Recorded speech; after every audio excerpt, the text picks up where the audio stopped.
Привет, друзья! Поддержите канал, подпишитесь и поставьте лайк. Впереди только факты без цензуры. Ну а мы начинаем.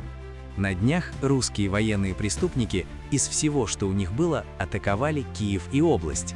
Пострадала цивильная инфраструктура и дома мирных граждан. Всего пострадало 32 человека.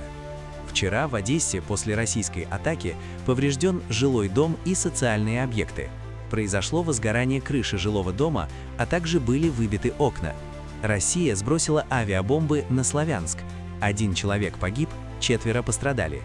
1 человек погиб, еще 2 получили ранения в результате российских атак в Запорожской области.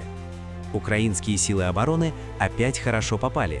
По Сызранскому НПЗ фиксируются пожары на заводе. Украинские дроны ликвидировали и ранили более 120 спецназовцев ГРУ России, нанеся удар по месту их дислокации. 51 солдат и офицеров, 274 солдата и офицера. В Ростовской области в поле диверсии с рельсов сошел локомотив грузового состава. Задержаны более 20 поездов. Силы специальных операций поразили склад с шахедами, понтонную переправу и военную технику на оккупированной территории. Жители Майкопа сообщили о взрывах и атаке на военный аэродром Ханская. В сети появились кадры очевидцев со звуками стрельбы и взрывов о районе аэродрома. Согласно открытым данным, на аэродроме размещается учебная авиационная часть. И к международным новостям. Вчера состоялась встреча президента Украины и США во Флориде. На ней обсуждался вопрос о пунктах мирного договора.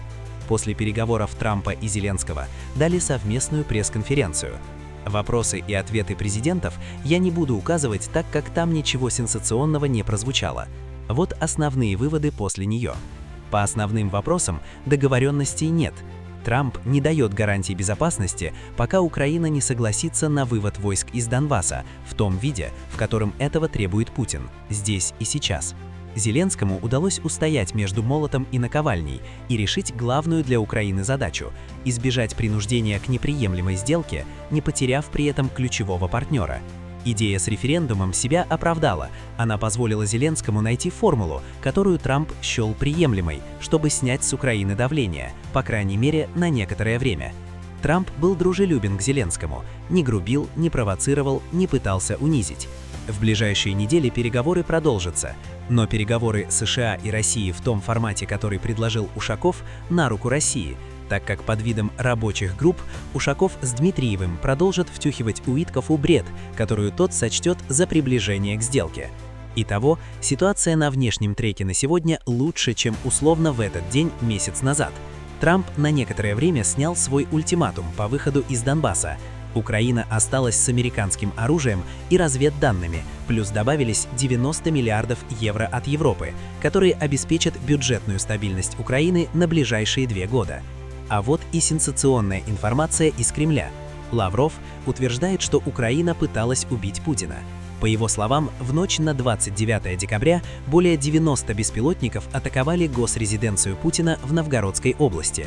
Камуфляжный псих уже успел пожаловаться папочке Трампу на атаку на свою резиденцию. Но россияне беззастенчиво вешают лапшу на уши Трампа. В последней сводке Минобороны России сказано, что всего за ночь сбили 89 дронов, в том числе над Новгородской областью 18. Но Лавров заявил, что только одну Новгородскую область атаковали более 90 беспилотников. Клоуны даже цифры не удосужились согласовать и нарисовать. Но у меня на этом еще не все. В Беларуси произошло покушение на Лукашенко. Лукашенко вчера не очень хорошо сыграл в хоккей и смачно бухнулся на лед, как мешок картошки. Пожилой усатый спортсмен свалился с ног, выронил клюшку. Ну ничего, за фейковыми покушениями придут и настоящие. А на сегодня все. Подписывайтесь на мой канал и ставьте лайки.